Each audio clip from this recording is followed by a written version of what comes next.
Hey everybody, what is going on? My name is Sin, and today we are going to be talking about um, what it's like to be a R4, aka an officer inside of an alliance, or being the leader of an alliance as well, and kind of what those responsibilities have in store. I think this is a good video to honestly make and talk about because a lot of people don't talk about it, and a lot of people don't know what they're getting into when they decide to become an officer or what it really entails. So I kind of think that this is a topic that needs to be discussed so people that want to go and be an R4 or want to start up an alliance kind of know what they're getting themselves into before they go and they do that. So let's start off. So for number one, if you um, are going to be an R5, meaning the leader of an alliance, one, you need to make sure that you have everything planned and prepared ahead of time before making an alliance. And what that means is it might take you about, I'd say, a month or two um, to kind of like envision how you want things to go down in your alliance as far as like where the progress is that you want to meet. And what I mean by that is you get on Discord and there's a lot of jumper groups that get started. So that's a thing that you probably need to do if you're going to be the leader and you need to start that. You also need to make sure you have plenty of time. Having time to do RTS type style games, especially like this one in Rise of Kingdoms, where you're kind of having to run things on a daily. If I could hit this fort, even though it's only level 3, but we're just trying to, get something going here. Um, it's just kind of one of those things where you need to like have time to sit down and constantly be active. Because if you're not an active R5 and you just make an alliance and you're like, oh, this seems fun, I'll go and I'll do this, and then you suddenly lose time. Now you either have to hand off leadership to someone else, or the alliance falls apart and they go somewhere else, and that's kind of just not what you want to have happen. So I'd say, one of the primary topics is to make sure that you have, yourself set up way in advance ahead of time. So go on Discord, go on to the Rise of Kingdoms page and do some recruiting and start a jumper group. And you might get a few sleepers there too, which will join later on. It's a completely different topic, but yeah. Um, and make sure that the people that are joining as an R5 are people that are, you need a few spenders that are going to spend heavy to help you get into the kingdom. And you're also going to need some mid-level spenders and then a lot of low spend free to play.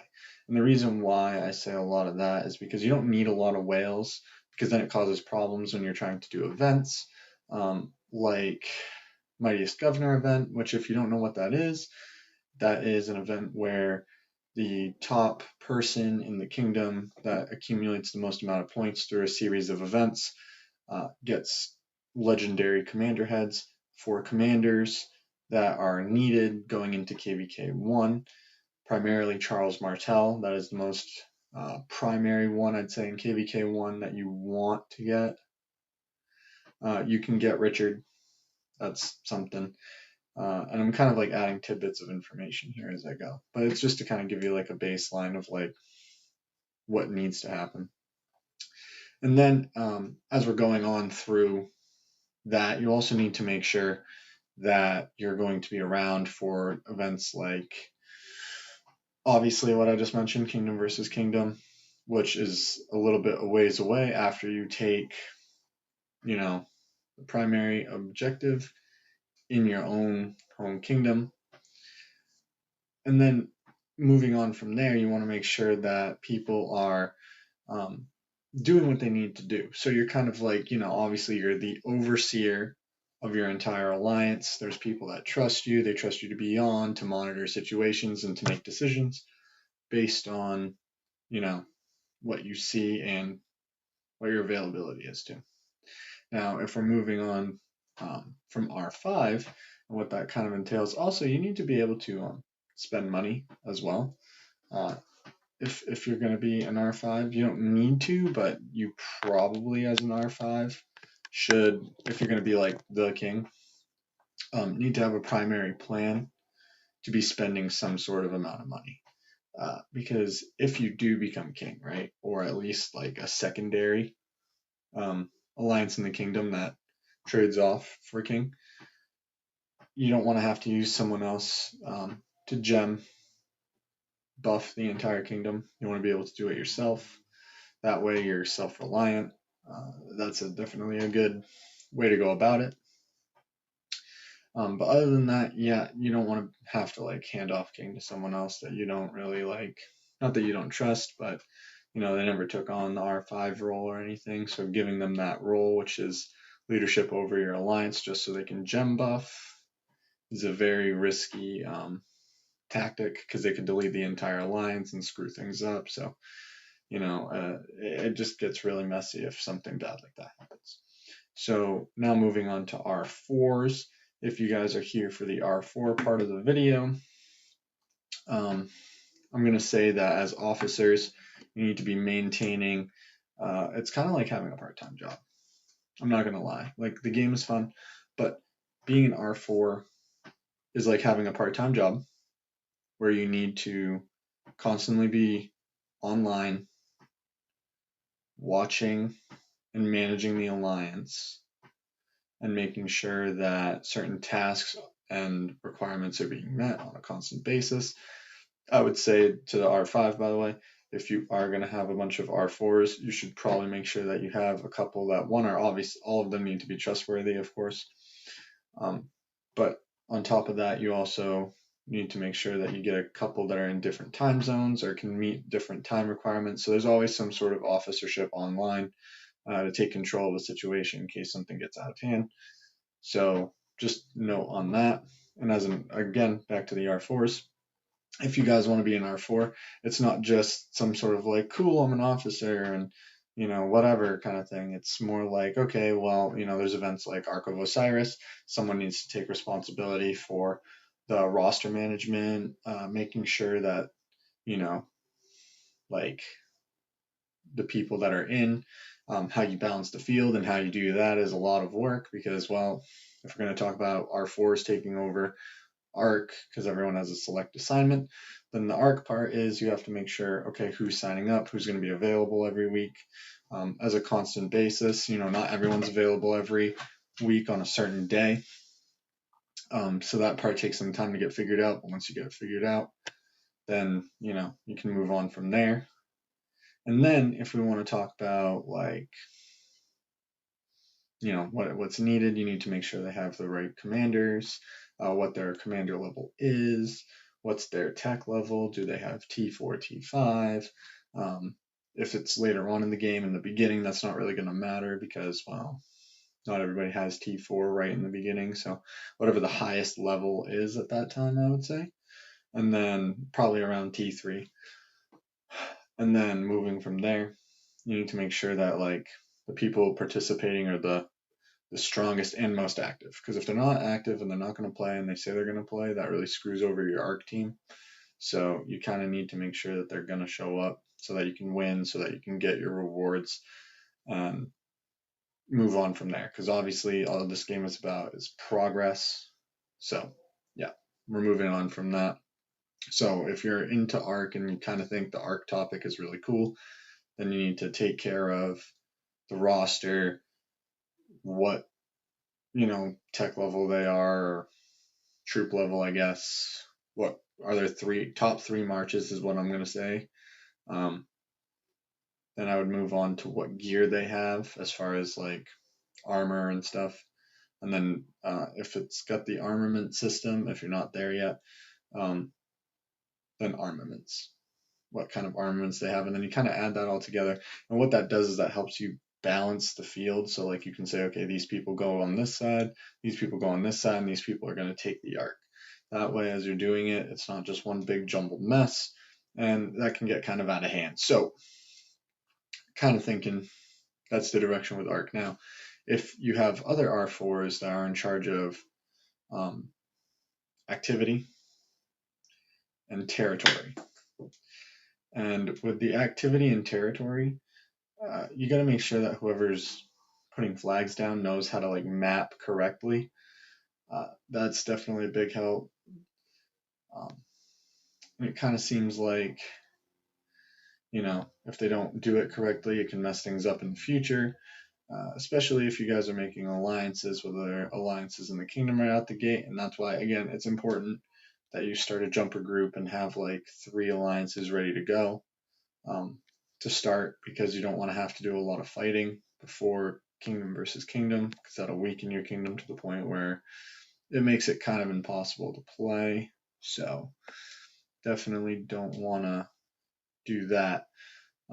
And as far as activity, checking up on people, constantly looking at donations. Like, for example, we'll go into alliance ship here. We'll go to helps. I'm going to click that real quick. But if we go to rankings, okay. So like in Mad Scientist and ranking, that's when people go into your technology, which is this right here. They're constantly donating. Now, as you can tell, there's nothing that we can do for the next 8 hours. We cannot donate or do nothing. But when people are donating to your technology, they're clicking on one of these, and I should find something better, but it's kind of full. But there's like a little icon down low that you click on, and it says donate, and it'll donate resources. And that gives you, oops, I logged out of that. That gives you these points over here, like the 67,500, who is our #1 donator. Now it's all random, so you can't really use that as like an 100% baseline, but it's kind of like a go-to system to see who's active, because the odds of like critting 1,000, which is like I believe the highest it can go, is pretty hard in itself anyway. So it's highly unlikely that these numbers don't prove how active someone are. And we go down the list, and typically at the end of time on this, if certain people aren't like online or they're not donating enough, they technically tend to get removed. Not with our current situation right now, because a lot of the people in our alliance are active, and we're further into the game. But if you're just starting up or whatever, that's kind of one of the ways. And then if we want to look at alliance helps, that's what I just did a second ago. It's constantly clicking on the help button to heal troops or help someone's buildings take less time to build, or stuff like that, or their technology. So that all kind of varies. And then we're kind of looking at the situation with that. So if people don't have enough helps, and again, I would look at like whatever your top like max, I want to say ranking is, as far as like capacity. Whoever's the lowest one will typically get removed, so you can make room for someone who's probably going to do more or be more active or do better. And a lot of people that join certain projects end up falling off anyway, so you're going to make space at some point. So just something to keep in mind. Now, another way to tell if people are also being active is your master builder. This is when people go in to like, especially in the beginning of the game, and you guys are building flags. It shows who's going into flags the most often. Mine does not look so great, but that's because one, we are just building for currency right now, and I kind of keep forgetting. But I got a march on the way after this video. So yeah. But that's another way to tell. Resource assistance is also a good one. I wouldn't do that too often though. But it does show who's willing to give up resources to kind of contribute toward other people that are probably stronger than them, that are gonna like get built up faster, which contributes to your kingdom's more or less overall success during like kingdom versus kingdom. So those are like kind of a few ways to tell, as far as being an R4, who's like in your active pool. If you're new to being an R4. So that's kind of some ways to figure that out. And then, of course, we have certain benefits. You can send alliance mails right here, and it'll send it to all your participants. I would only use this really, like all the time, whenever you're trying to get something done. The ready check system, which is this little icon down in the left-hand corner of this piece of parchment paper for the text box. That's for things like Ark of Osiris. I use for. You click on the ready check, you set the time in the description box below the all alliance members, and you see how many people are going to be able to participate at this time on this day. I would do this way in advance before Ark's coming around. So like obviously you go up to the right hand corner of that little blinking paper I just had, and you go to your event calendar. And as soon as you see that arc is going to pop up, and it'll pop up somewhere around, I think on Thursday. So when this moves forward and that moves forward a little more, it'll show up. But when that moves forward, you're going to want to get people as ready as you can before then. So that way you already have your list and people ready to go. So that way there's no like last minute messing with stuff. It gets messy and then it gets confusing and then people get flustered and it just gets bad. So yeah, don't want to be in that situation. Now, also on top of being an R4, you deal with diplomacy. You also deal with in-house problems like people beating each other to resources, stuff like that. So there's a lot of issues that you got to deal with. Again, it's kind of like a part-time job. It can be kind of fun. At the same time, you also need to be able to set out markers, letting people constantly know. Like, for example, you can send out a message or you can say something like, for example, let's put it on my city for whatever reason. Let's put a marker. We'll find one that we're not using. If I can click on it, it's being bad. Okay. So, for example, we're not using the diamond. So in the diamond box, I might put, let's see, what do I want to put? If I can actually tell you, let's keep it on, gotta move that over just so I can hit the A. Barb forts. And then I might want to do something like smiley face or something. And that's kind of like a way to indicate what you want people to do at certain objectives. So, it's kind of a big deal to be able to use your markers correctly. So, for example, like down here, it's like rally barb, variant forts. I said, let's keep it up on barb forts.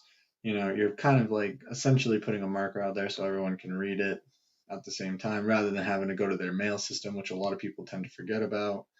And yeah, so there's that. Now, I don't know what else there is to cover as far as being an R4. I mean, in Arc, you do have to be the one to set up the abilities that they set aside as far as alliance abilities go, like Swift Stride and the stuff like that, which you'll see in the game. But yeah, no, that's essentially, I think, all there is to cover as far as being an R4 goes. Because, letting people in and out of the door is what we call it, or in and out of the alliance. I think that's the other thing. Just being active. Right now, currently, like myself, I have 3 days off a week, so I can use that time to pretty much be on the game most of the time. Obviously, I'm doing other stuff, but like, every like 20 minutes or so, I pop in, see what's going on, or I'm on for like a half hour, just sitting here and watching. But it really all depends on activity. So if you're planning on being an R4, make sure that you communicate as well with your R5 and other R4s. Like, hey, let's say you're taking a vacation, you got to make sure you communicate with them on that. Having Discord is good. You're going to constantly be in Discord phone calls, doing all that kind of stuff, making decisions and plans. And don't feel afraid to like say how you feel on decisions, because a lot of decisions are based on trust. And if your R5 is making a decision that you don't agree with, voice your concern for sure. Because sometimes it's like people are thinking so far ahead and you might have an idea uh, that might not seem like it's in line with theirs, but it might be better and better for everyone else. So definitely, if you're going to step into this role, you need to have the confidence to say what you think and what you feel. But yeah, all right, guys.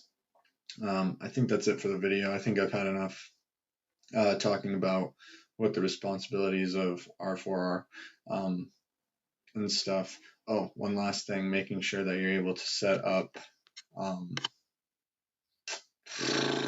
on territory, um, setting up alliance resource centers. You want to be able to do that because it helps keep your alliance members safe while they farm. So it's one of the bigger things in the game that like people are looking for on a constant basis to be put down, so that they can, one, help build it, and two, farm it. So just making sure you're doing that as well, and also make sure you're looking to get approval to do certain things before doing things on your own. It can get kind of crazy if you decide that you're kind of like doing whatever, and then you might get kicked out or zeroed depending on whatever you did that was bad. So yeah, or you might get deranked, which is probably the least worst one out of the entire thing that I just mentioned. So yeah, other than that, guys, please leave a like on the video and subscribe if you found this information acceptable and helpful to kind of starting and building an alliance and just kind of going through what the processes are. I think it's not talked about enough as far as like what the responsibilities are of being an R4 or an R5. A lot of people think it's, cool to be a leader until they realize how much work it is, even just for a game. So, with that being said, you guys have a nice day. It's an amazing Saturday. I'm probably going to go do something. I don't know yet, but whatever it is, probably set up my other monitor because I'm setting up my system soon. So it's going to be pretty cool. But yeah, guys, you guys have an amazing day. Honestly. Peace.